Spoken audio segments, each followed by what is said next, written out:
Dopamin itu tidak akan terproduksi ketika seseorang tidak bahagia. Salah satu bahagia seseorang kadang ya. Kalau bagi wanita mungkin belanja ya, seperti itu.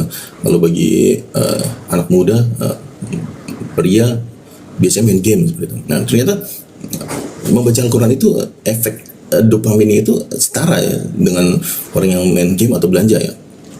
Itu bisa menimbulkan reaksi kebahagiaan seperti itu, sama seperti orang yang belanja atau main game. Bedanya apa? Nah bedanya ketika seorang main game lalu kalah ya, maka dia tidak akan memproduksi hormon endorfin ya. Ketika main game lalu kalah, dia akan marah, dia kesal ya. Kalau wanita ketika belanja ternyata barangnya salah atau ada kecacatan atau seperti kesalahan dalam pembelanjaan, dia akan marah ya. Nah kalau ketika seorang membaca Al-Quran, maka dia tidak akan marah, justru dia akan bahagia dan senang dan tenang. Senang dan tenang itu didapat ketika seorang membaca Al-Quran. Nah bedanya dengan endorfin dan dopamin dan endorfin yang diproduksi secara kesenangan duniawi ya, seperti belanja, main game atau jalan-jalan seperti itu, ternyata itu kalah jauh dengan seseorang yang membaca Al-Quran. Karena hormon-hormon ini akan lebih efektif diproduksi ketika seorang membaca Al-Quran. Ya seperti itu, ternyata cukup besar yang manfaat ketika seorang hanya mempelajari huruf A, ba, ta.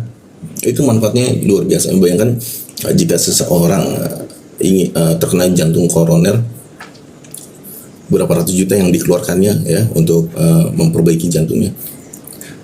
Dan ternyata itu bisa diperbaiki hanya dengan membaca alif, ba, ta seperti itu secara rutin, konsisten, dan penyakit jantungnya akan sembuh.